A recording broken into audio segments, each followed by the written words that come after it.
I'll come back on Oh Lucky Man, but you just said Clockwork Orange. Have you any idea how Kubrick get the idea to ask you to play the part? Well, Stanley told me that when his lawyer sent him this novel by Anthony Burgess, Clockwork Orange, Stanley had just seen If. He saw it 4 times. He really loved the film.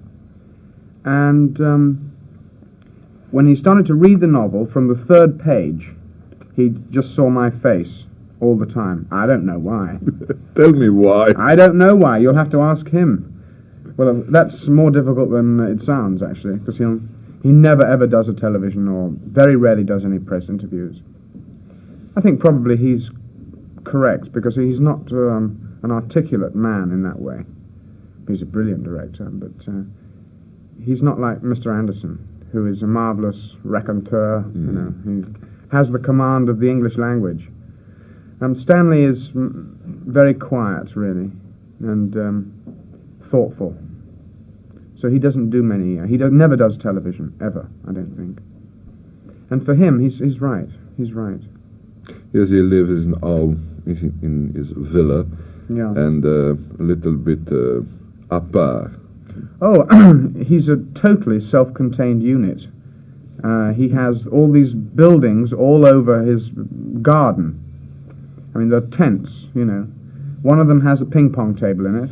The other has the cutting rooms, storage rooms for camera equipment, all this kind of thing. He's a totally self-contained unit. He does his own sound mixing. Sound mixing. Spur? Yes, you just told me that Kubrick is living with all his machines, telex, ping-pong table, and... Yeah.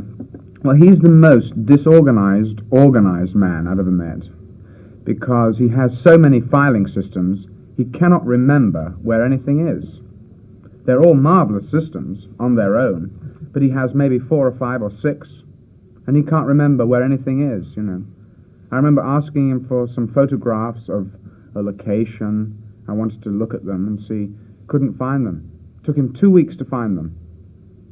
Incredible. But he's an extraordinary man.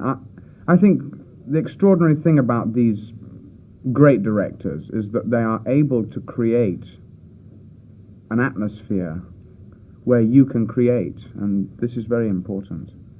And this is what, actually, Stanley Kubrick and Lindsay Anderson have in common. They can do this. I think Stanley is much more a satirist, and Lindsay a humanist. I think that is the basic difference between the two. Yes, and maybe that Lindsay Anderson is also a satirist a little bit. He's a satirist, but in the end, and this is the core of his work and what he is as a human being, he's a humanist, and he, I think, loves the human race, really.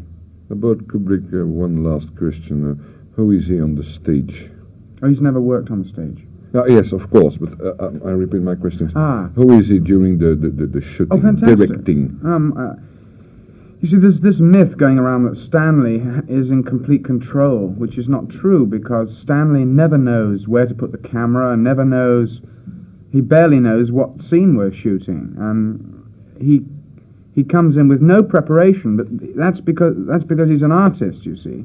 And any director who knows what he's going to do, a very poor director, because he must use the elements that happen, the spontaneity that happens on the set.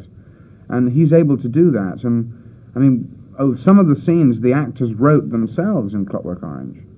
The whole of the end scene with the mouth opening up and taking the food at the end of the film, it was completely just done on the spur of the moment. The singing in the rain sequence was something that came into my own head, and I started to sing it. I was kicking, the stunt man, and slapping the woman, and started to singing in the rain, something that just happens. That's very strange, because when you see the picture, you have the idea that everything is prepared and... Oh, well, he's clever, too. I mean, he's very clever, Stanley, It's absolutely true that he couldn't really, he couldn't work by knowing exactly what was going to happen. He much prefers, if he likes an actor, and there's not many actors he trusts, very few, very, very few. If he trusts you, then he'll go with you and you can do practically anything for him. And he's marvellous to work. For me, he was marvellous. Some of the other actors, not quite so good. But then I worked with him, just shooting every day for 7 months. 7 months, long time. It's a violent picture.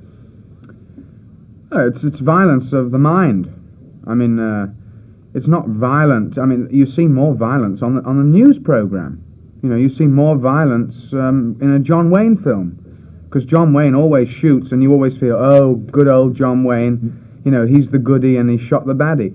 And it's an emotional response, I personally feel that it's more violence of the imagination, of the mind.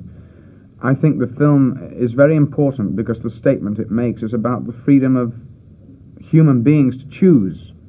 And that's more important than any of these sensational elements that the press and people have been talking about.